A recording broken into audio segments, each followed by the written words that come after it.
नमस्कार, आप देख रहे हैं मशाल न्यूज, जन जन की आवाज़।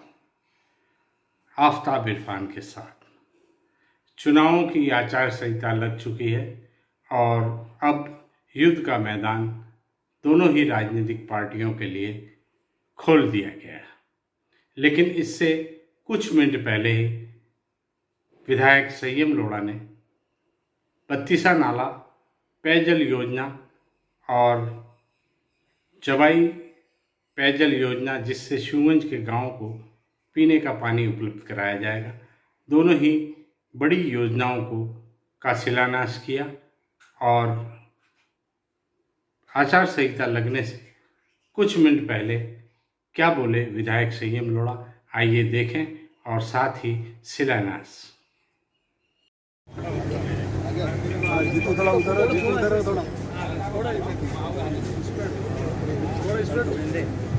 बत्तीसा नाला बांध पेयजल योजना सिरोही पिंडवाड़ा महावरी के 36 गांवों को जोड़ते हुए 408.24 करोड़ की यह महत्वाकांक्षी योजना। जवाई बांध पेयजल योजना 294.09 करोड़ शिवगंज ग्रामीण 68 गांवों को जोड़ते हुए ये महत्वाकांक्षी पेयजल की योजना लगभग 702 करोड़। वही कोई गणना टाइम रियो है चुनाव री घोषणा करवा। पूरा भारत में हीरो ही शायद पहलो जगह वही क्या घोषणा रे ठीक पहला कोई न कोई शिलान्यास कार्यक्रम आ इतिहास तो सिरोही जनता रची है और धन्यवाद सिरोही जनता ने है कि जने हिरोही धरती थी एक निर्दलीय आदमी ने चुनाव जीतावे विधानसभा में। राजनीति इतनी हो रही नहीं है जितनी हजमे बना।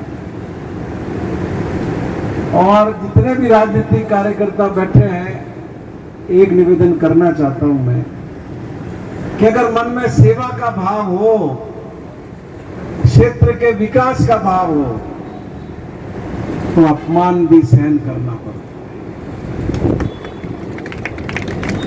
इन 5 सालों में हमने कई सम्मान प्राप्त किए तो कई अपमान भी सहन किए और झेलते झेलते भी इस बात की लगन नहीं छोड़ी कि हमको काम करना। तो हम याद रहीला वो निर्दलीय एमएलए हुआ, पहल प्रोग्राम हुआ, सुखजी गहलोत आई आटे मुख्यमंत्री के रूप में बटे पावापुरी हम जोन भाई हैं मारी कुर्सी कटे लागी थी, कोई करने तो ध्यान भाई। और बामनवाड़ जी में प्रोग्राम हुआ तब भी मेरी कुर्सी का लगी थी, आपको ध्यान होगा। लेकिन मन में ये था कि मुझे रिजल्ट देना है। और क्या हुआ, करवट ली कुदरत ने। मुंह तो जायद बोला हाथी हेलीकॉप्टर मार बैठा, सलाहकार बन गया। मैं जेल में रियो 52 दाड़ा। अलग बात है कि जेल 5 स्टार होटल थी और बोले मकम माते मेरा वो जेल तो जेल ही थे। बाहर निकलो तो पुलिस वाला पूछे, अंदर जाओ तो पुलिस वाला पूछे, कन्ने बात करे नहीं है। पर वो सब भी सहन किया। किस लिए सहन किया कि राजस्थान का मान सम्मान आबाद रखना था। लोग निकले थे सरकारें गिराते हुए, विधायकों को खरीदते हुए। डोगरा में बहुमत नहीं आया, वहां विधायक खरीद करके सरकार बना दी। कर्नाटक में बहुमत नहीं आया, सरकार थी चुनी हुई दूसरी, विधायकों को खरीद के सरकार गिरा दी और खुद की सरकार बना ली। मध्य प्रदेश के अंदर ये हमारे मित्र बैठे हुए हैं, भगवत सिंह जी डोडुआ, प्रताप सिंह जी, वो ग्वालियर राजघराना रहा राजा है। नाक कपाई नाक एड़ा मंत्री बूढ़ा का कौन, सरकार गिरा दी, पार्टी बदल दी, उसमें जाके मंत्री बन गए और वही हश्र राजस्थान का भी होने जा रहा था। और ये राजस्थान के अंदर पूरे 5 सरकार चली तो इसका सबसे बड़ा श्रेय सिरोही की जनता को। मैंने जब चुनाव लड़ा था यहाँ हिंसा सर्कल पे आपको कहा था, याद होगा आपको, जब फॉर्म भरने जा रहे थे, कि मैं बड़ी बात तो नहीं करता, लेकिन जो भी सरकार बनेगी वो सिरोही के विधायक के सहयोग से चलेगी। 3 निर्दलीय भी भग गए थे, बाकी को हमने एकजुट करके रखा और वही इस सरकार की ताकत बनी और इस सरकार के 5 साल पूरे करने का पान बना। आज पूरे राजस्थान के लोगों को लाभ मिला। पिछले साल 50 यूनिट घर की बिजली मुफ्त मिली, इस साल से 100 यूनिट घर की बिजली मुफ्त मिल रही है। किसान को पिछले साल बिल में 1000 महीने का हर महीने का अनुदान मिला, इस साल 2000 यूनिट का निःशुल्क मिल रही है। हर महीने पैसे में जो परिवार शामिल है उनको फूड पैकेट मिल रहा, गैस का सिलेंडर 500 रुपए में मिल रहा है पूरे राजस्थान के, उज्ज्वला के। ये सब सिरोही की जनता की बदौलत है। सरकार नहीं टकती तो कटाती मल तो, राज ही नहीं टकता तो कटाती मल। तो आपको अपनी ताकत पहचानने की जरूरत है, समझने की जरूरत है। खाली यूं और बन वोट करें, वोट टेकवा भी कौन नहीं आना और भैया वाटे लागोड़ा और देखो कतरी मेरा जीता ही होता है 3 बार 15 साल। कभी पूछो कि भैया कभी गांव में बूढ़ू तो बता, क्या गांव में कोई पिया तो दे रहा, क्या कोई काम तो करा। तो ये औक पीछे ने वोट अपन टेको मगर जोड़ी है मगर कीरे मुझे नुकसान है। आज मारा हर को आदमी कोई दिल्ली 15 साल को रिया में तो हवाई जहाज और लैंड भी लगा दो।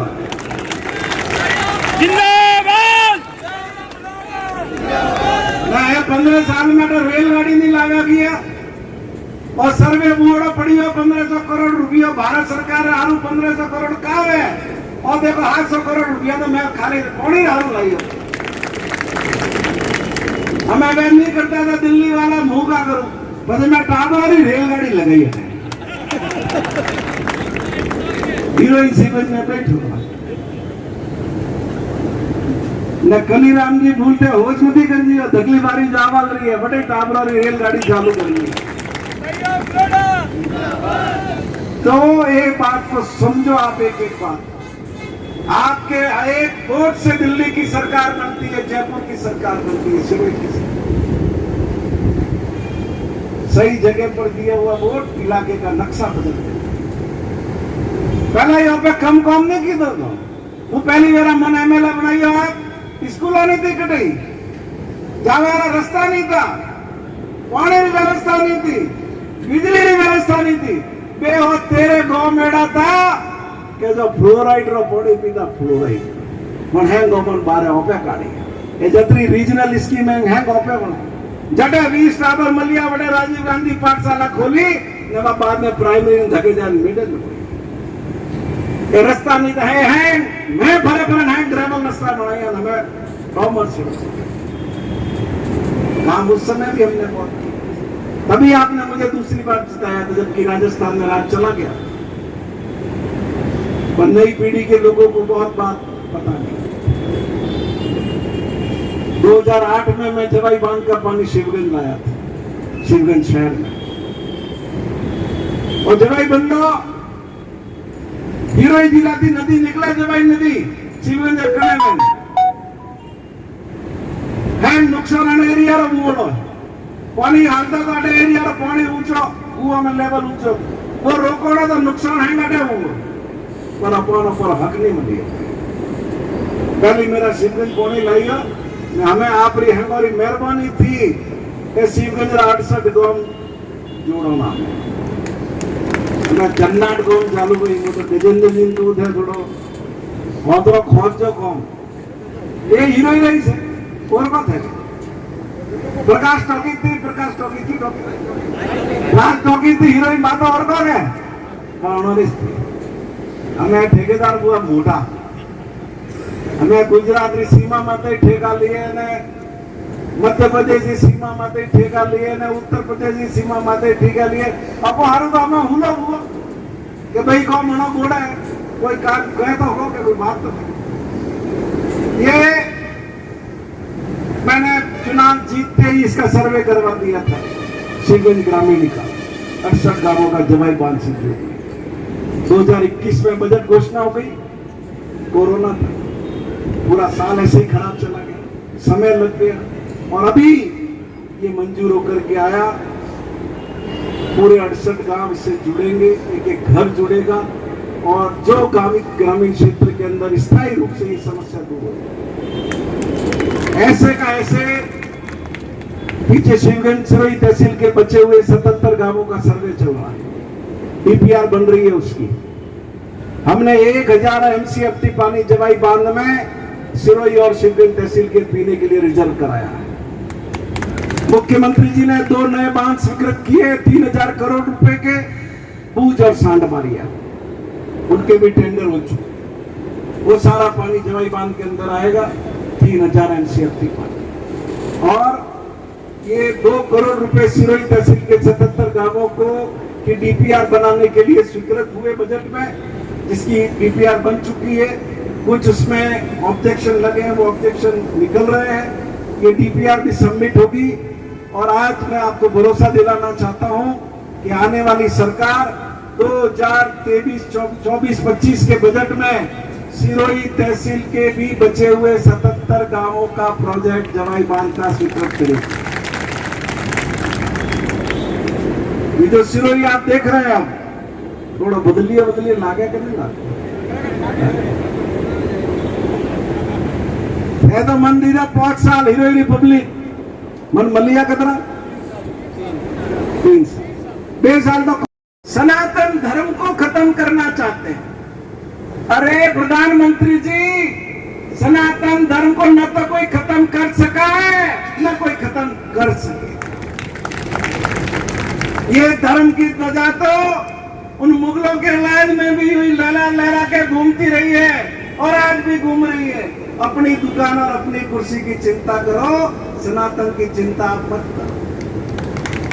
उन आक्रांताओं के राज में जो पहले इस देश में गुलामी में हम रहे, हमारे 41,000 मंदिर तोड़े गए थे, लेकिन कांग्रेस की सरकारों के राज में इस देश में 6.5 लाख मंदिर बन करके खड़े हुए हैं। किसको डरा रहे हैं, किसको भयभीत कर रहे हो आप? इसलिए धार्मिक आधार पर लोगों को भ्रमित करने की कोशिश मत करो। और सोमनाथ मंदिर का जीर्णोद्धार किसने किया?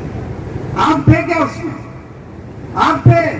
भारत के महामहिम राष्ट्रपति खुद उस जीर्णोद्धार की प्रतिष्ठा के मौके पर डॉक्टर राजेंद्र प्रसाद वहां पर मौजूद। आपको ये भान होना चाहिए। लेकिन लोगों को भ्रमित करने की काम करते हैं लोग, अब आपके भ्रम में नहीं आएंगे। आप तो काम की बात करो, क्या काम कर रहे हो वो बताओ, कैसे लोगों को सहूलियत दे सकते हो, कैसे राहत दे सकते हो वो बताओ। आज मैं इस मौके पर निवेदन करना चाहता हूं, कर्मचारी तो हमारे यहाँ बैठे हुए नहीं है, इन कर्मचारियों की पेंशन किसने खत्म की थी? कोई जवाब है इसका? कोई बीजेपी की दिल्ली में सरकार थी, राजस्थान में बीजेपी की सरकार थी, या अशोक गहलोत की सरकार है जिन्होंने वापस ओपीएस को वापस लागू किया। कुछ रिटायर्ड कर्मचारी बैठे। आज देश के प्रधानमंत्री को जवाब देना चाहिए कि अगर आप कर्मचारियों के पक्ष में हो, कर्मचारियों के साथ हो, तो घोषणा करो कि आपकी पार्टी की नीति पेंशन स्कीम पर क्या है। लेकिन कर्मचारी विरोधी है तो ये क्या कहता है? ये तो रेवड़िया। सनातन धर्म को खत्म करना चाहते हैं। अरे प्रधानमंत्री जी, सनातन धर्म को न तो कोई खत्म कर सका है न कोई खत्म कर सके।